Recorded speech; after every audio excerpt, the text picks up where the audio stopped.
Greetings Internet, it's Dustin again with my HomeKit Home, back again with another one for you.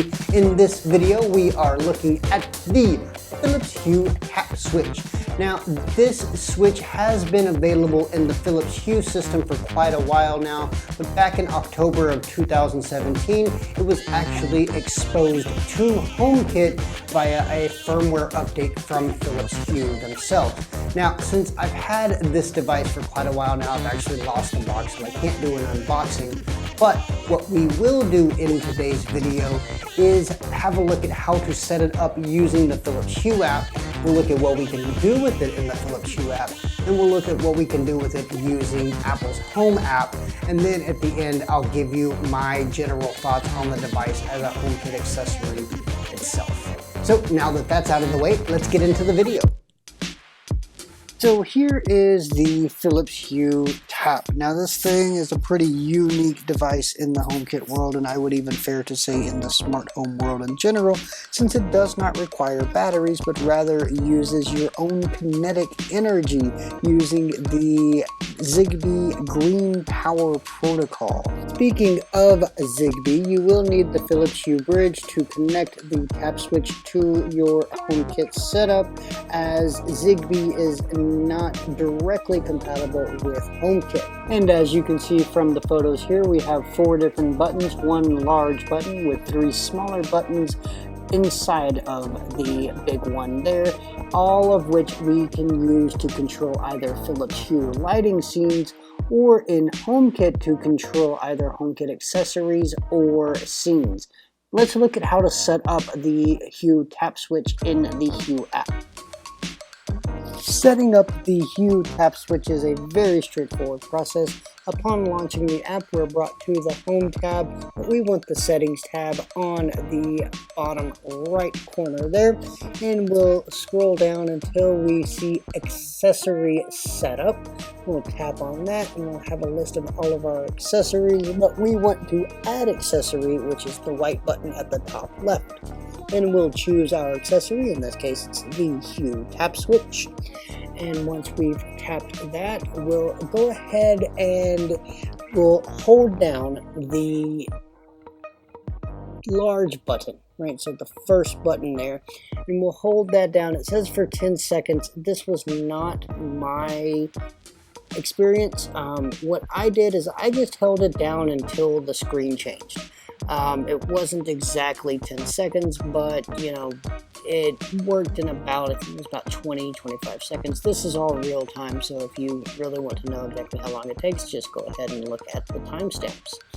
But once that is through setting up there, we'll go back over to our screencast here, and we can see that we can add just about any different lighting scene that is available in the Hue app according to the different bulbs and different lights that you have in a room.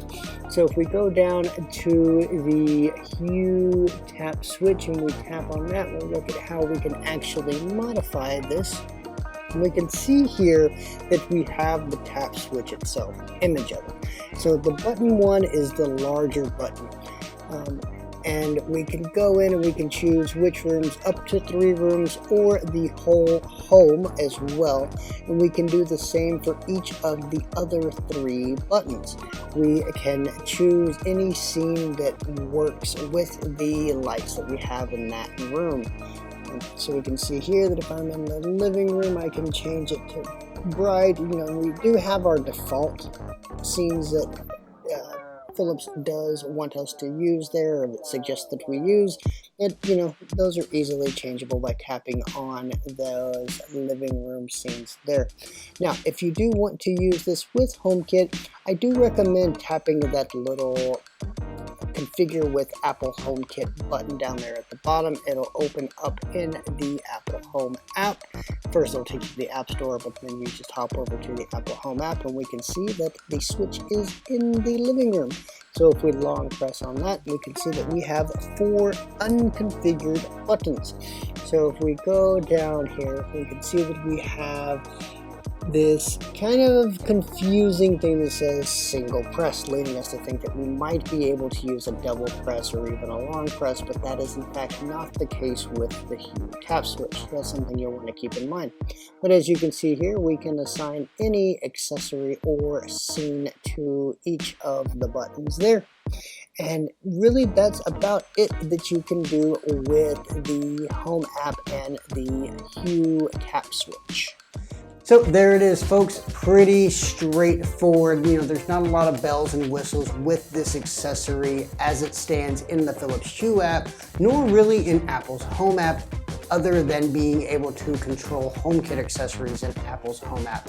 One of the things that we can do, however, is with the Philips Hue app, we have access to Hue Labs, which gives us different formulas that we can use, and they're kind of basically beta features that Philips Hue is trying out to see if they work, see how people react to them, see if there are any bugs they need to work out, etc. Also with HomeKit, there are some things that we can do with third-party apps that we can't do in Apple's Home app. And we made a video that I'll link up above and in the description box down below that kind of goes through some of these features. In general, I really like this button. It's one of my favorite ways to control my smart home. Specifically, one of the reasons why I like it so much is because it doesn't require batteries. With all of the different devices that we have in our smart home, whether it's a smart door lock or sensors or some of these things, some of them require batteries, if it's AA or AAA, half AA, some of the even watch size batteries. So it's really nice to see a control accessory without the need for batteries. Kind of a nice little way of reducing your impact on the environment. I do like that it is wall mountable and we can take it off and go wherever we need to with it, although you do want to be wary of losing it in the couch cushions. Believe it or not, I don't actually use this much for Philips Hue scenes. I do use the #1 button to set a scene in my living room for movie time, but what I actually did is I ported over a scene from the Philips Hue app to the Apple Home app, and we'll link a video on how to do that up above.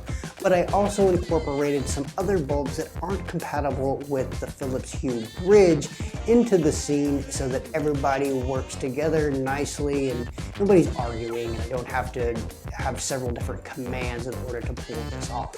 Since I do have the Hue Tap in a centralized location, I use it to also lock and unlock my door with this little button here. I use the second button here to turn on and off my diffuser, and the fourth button I use as another lighting scene. One of the downsides to the Hue Tap switch, and I don't even really consider it to be a downside, is that although the name is Tap, you have to do a bit more than tap the switch. You actually have to pretty firmly press the different buttons till you hear an audible click, or you even feel the click in order for the signal to be sent to the Hue bridge and then later get your action to happen. Speaking of sending the signal to the Hue bridge, there is a slight delay, but no more so than we would even find with, say, a HomeKit Bluetooth accessory. Finally, the last downside that I can think of is the price of the device. It's pretty costly in terms of the device itself, but we also have to connect it to the Philips Hue bridge and then connect that to HomeKit.